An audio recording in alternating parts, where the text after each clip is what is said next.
pattern here. Last year you had a couple coaches leave the football team. Part of the reason is you had to pay for play last year. You probably have it still this year, where each kid was had to pay $150 to play. Not all the students paid. In fact, the coach used the proceeds of the concession stand to subsidize what they paid. If they only paid 30, then they paid 120. And I know one coach for sure, probably two, are willing to testify under oath to this same effect. You also, the year before last and last year, you also had two football players who were caught in the school stealing phones, people's personal phones. Mr. Senator, I don't want to interrupt you, but we normally allow 5 minutes. Okay. First, I didn't say that, but we do have other. Okay, I'm we sorry. can just get to where you want. You want us to. I would like to have you,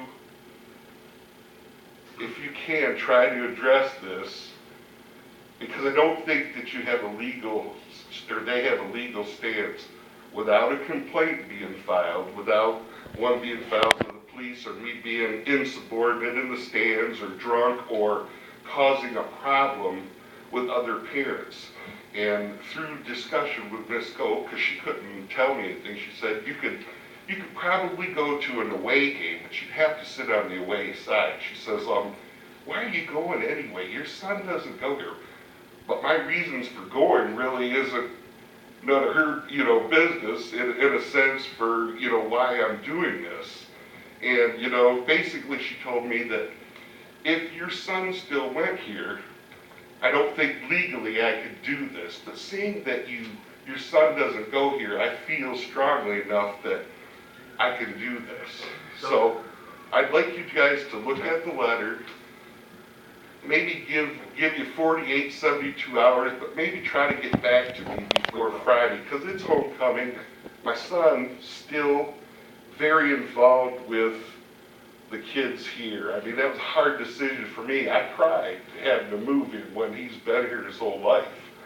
But I want to go to the games, and I don't want to take away from the kids by me getting hauled out, because you've basically taken my character, my integrity, and being a disabled vet, that's all I got left. But I'm willing to do it. I don't want you to feel like I'm trying to blackmail you into doing something, but... No, we will investigate. If you will do me a favor, and you will, if Mrs. Webb could get that letter and make a copy, and while she's making the copy, if she'll get your name and phone number, we'll look into it, we'll have administration look into it and get back with you. I sure appreciate it. Like I said, I'm not trying to come here iron out dirty laundry, and I wanted to do this more in a closed environment because I still live here and I still support this community. Sure. Well, Ms. Well will make a copy of that and get your phone number. Thank you very much for your time, and I'm Yeah. sorry for taking too long. You're fine.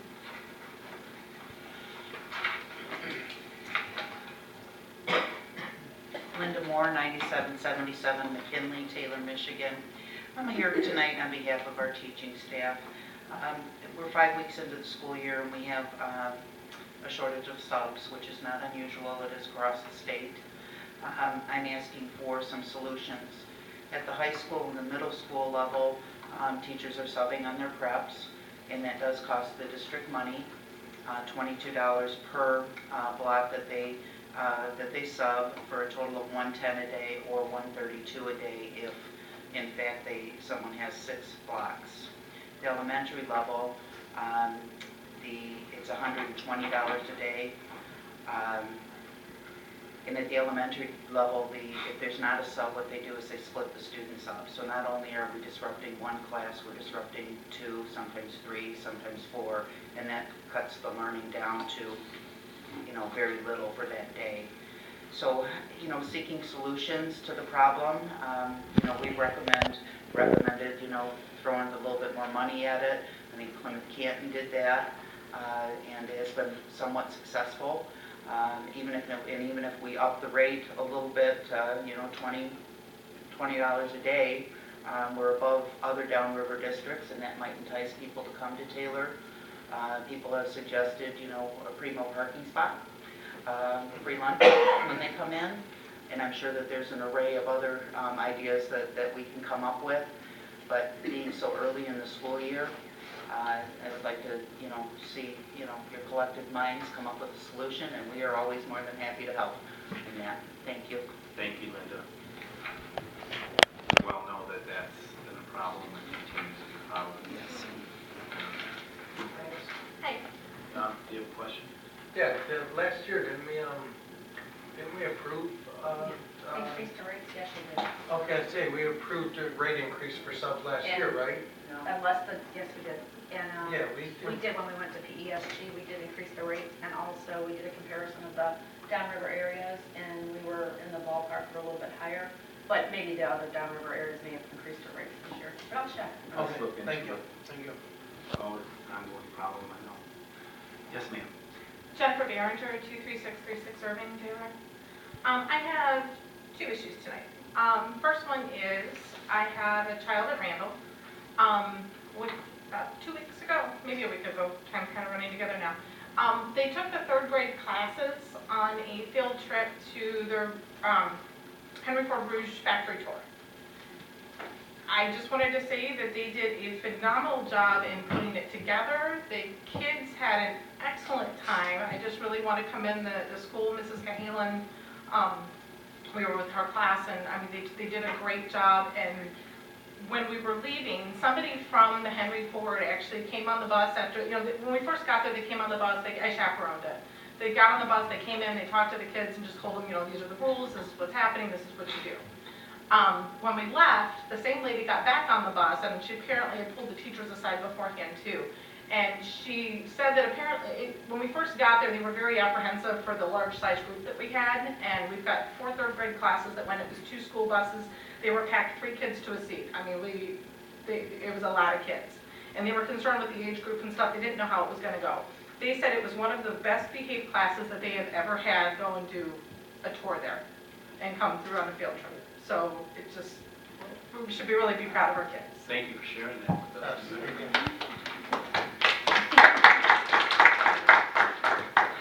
Second issue I have is not quite so happy. I have 2 children at West. Kids came home early last week and mentioned that they'd heard rumors about clowns coming to shoot up the school on Friday. They mentioned a couple times, they said the teachers had addressed it and said not to worry about it, the situation was handled, no big deal. Didn't really think much of it, okay? Everything was focused on this past Friday. Thursday morning, I dropped my children off at school at 7:45, drove 45 minutes to work in Southfield, had a minute or 2 before I had to go into the building and just happened to check my Facebook notifications. And what do I pull up but this on one of the Taylor Benz pages that says, Hoover and West will be bombed Thursday around 9 a.m. I had just dropped my kids off. I'm now 45 minutes away. It's a half hour before whatever this is supposed to be taking place. I had heard nothing from the school. I had heard nothing from anyone else. This is the first thing that I saw. So the first thing I did was call the Taylor Police Department. I called the non-emergency line, explained the situation, and asked for what information that they had.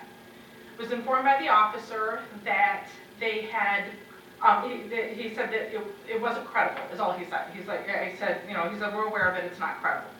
And I said, okay, I said, do you have additional information? Do you know who did it? Did you catch the person? To me, just telling me it's not credible was too vague. Did you look into it? Or are you just saying that, no, it's an Instagram thing, it's a hoax, we didn't bother to do anything about it. He's like, he's like, I don't have that information. All I can tell you is it's not credible. It's your choice whether or not you send your children to school.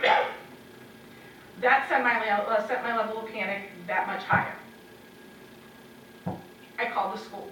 When I called the school, I spoke with Mr. Doyle's secretary, Amy. Amy was very helpful, explained that as far as she knew that they had investigated this, they had arrested, it was a young teen or something that was responsible for it. The person had been arrested, it was a hoax, there was nothing to worry about. She assured me that if she felt that there was any danger to the kids, she would not have been at school that day. I know Amy because she used to be one of the teachers at Randall. I don't know her very well, but yeah, I've known her, throughout my kids' school career. I felt a little more comfortable after that. My main concern though was, why weren't parents notified? And when I asked her that, she said that the principal had wanted to send out a robocall to let parents know what was going on, and she was directed by the board that they would be sending it out from the board office instead, and nothing had gone out yet. At this point, it's about 8:45, 15 minutes before this is supposed to take place. So my next step was to call the board office. I called the board office, I pushed the option for the superintendent. Lady named Kim answered. From what I understand, that's the superintendent's secretary. Explained to her, I just dropped my children off. I now see that there's a bomb threat against the building. What's going on? Her words were, I don't know anything about this. I'm sorry, that is not acceptable. At this point, we're like 10 minutes before this is going on.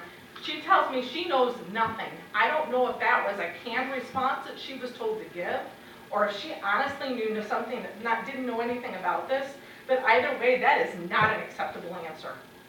It's not the way this should have been handled. It is completely unacceptable. I'm supposed to trust you with my children's safety, and you guys can't even communicate to parents of what's going on.